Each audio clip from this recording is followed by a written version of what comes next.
جو کچھ میں کر چکا وہ بالکل الگ بات تھی۔ حالانکہ سلطان چچا نے اس بات کو بڑی آسانی سے لیا۔ انہوں نے یہی کہا کہ خود ہمجان جمشیدی بھی ایک حسن پرست انسان تھے، اس لیے بقول ان کے باپ پر پوت، پتا پر گوڑا۔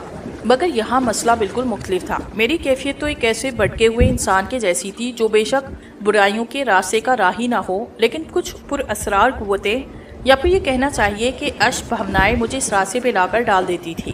بہرحال میں انہی تمام سوچوں میں گم رہتا تھا۔ مجھے علم ہوا کہ اسکندریہ کی بندرگاہ کا فاصلہ اب یہاں سے چند ہی گھنٹوں کا رہ گیا ہے۔ میں نے اپنا سوٹ کیس وغیرہ تیار کیا، اس کے بعد باہر نکل آیا۔ میں نے دیکھا کہ بہت سے مسافر اس ساحل کی لکیر کا جائزہ لے رہے تھے جو اب دور سے نظر آنے لگی تھی۔ میں پرخیال انداز میں اس لکیر کو دیکھ کے سوچنے لگا کہ اسکندریہ میں یقینی طور پہ ہیک کا پورا گروہ موجود ہوگا۔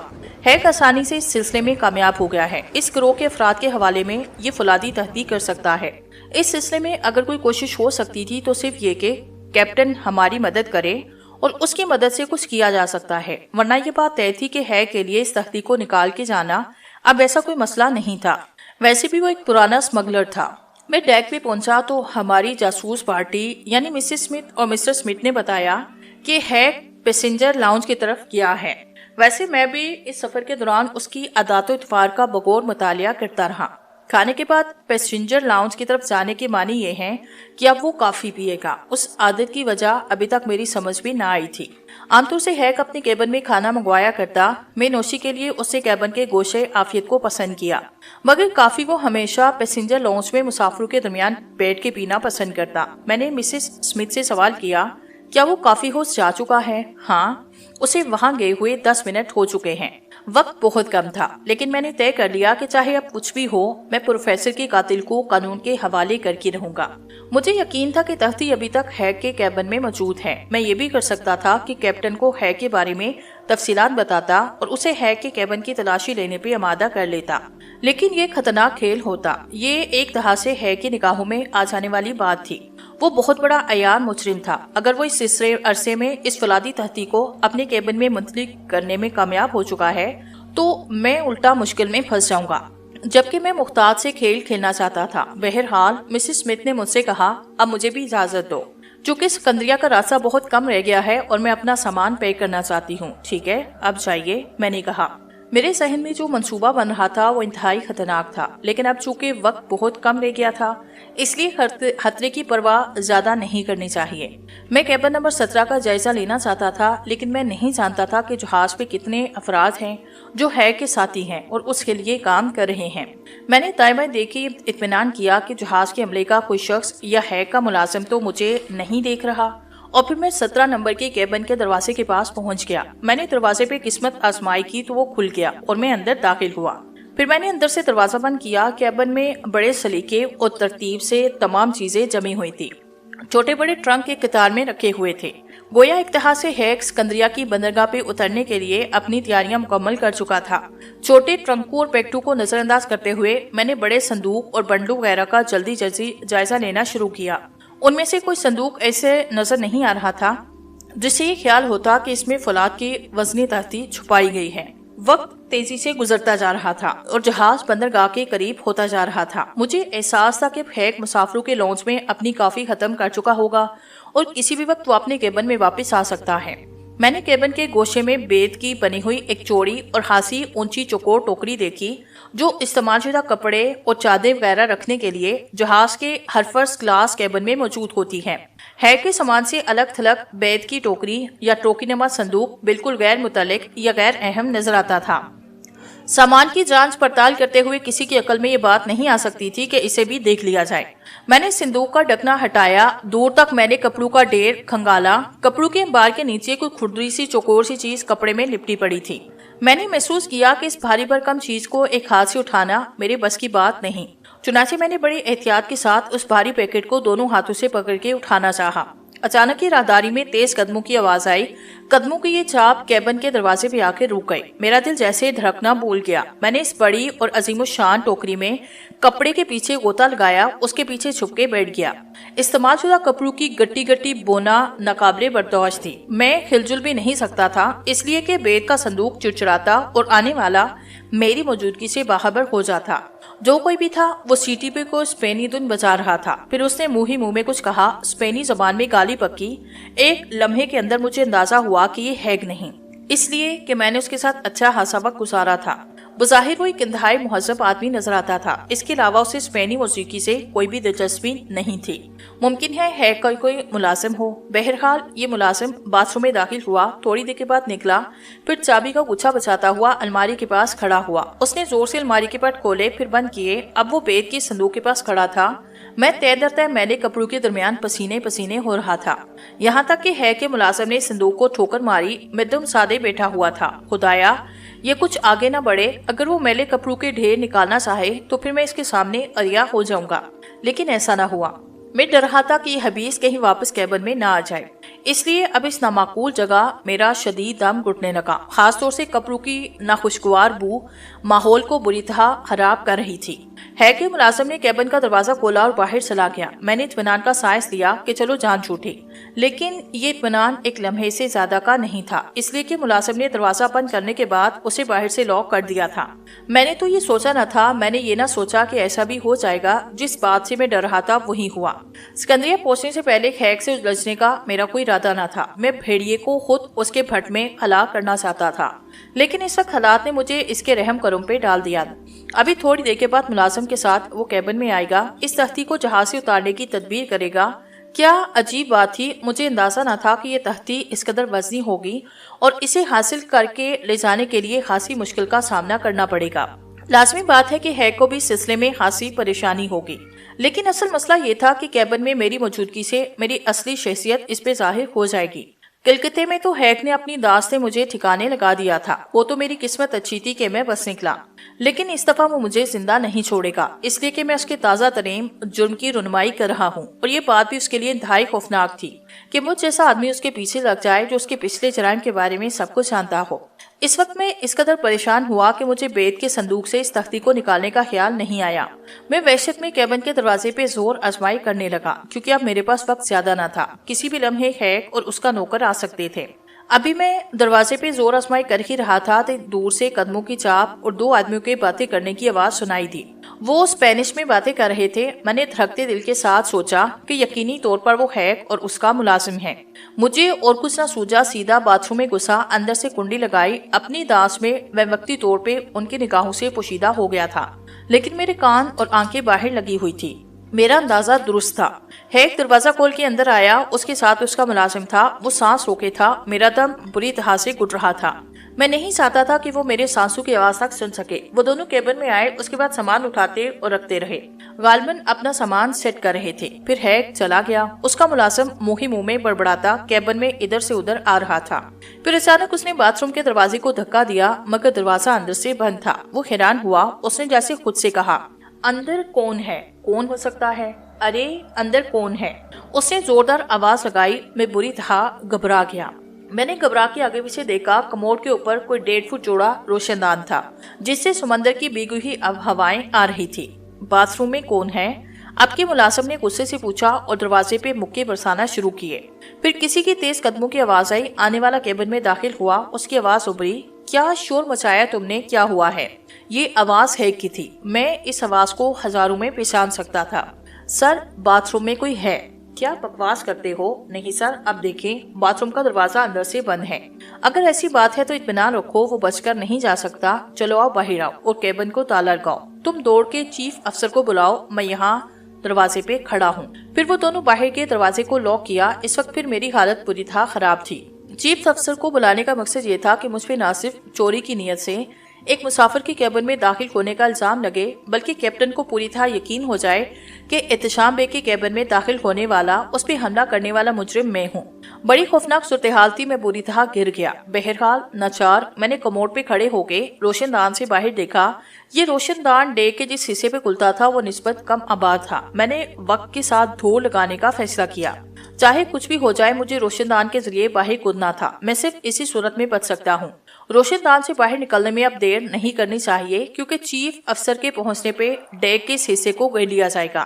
وہ اس صورتحال کو کچھ زیادہ بہتر طریقے سے سمجھتا ہے۔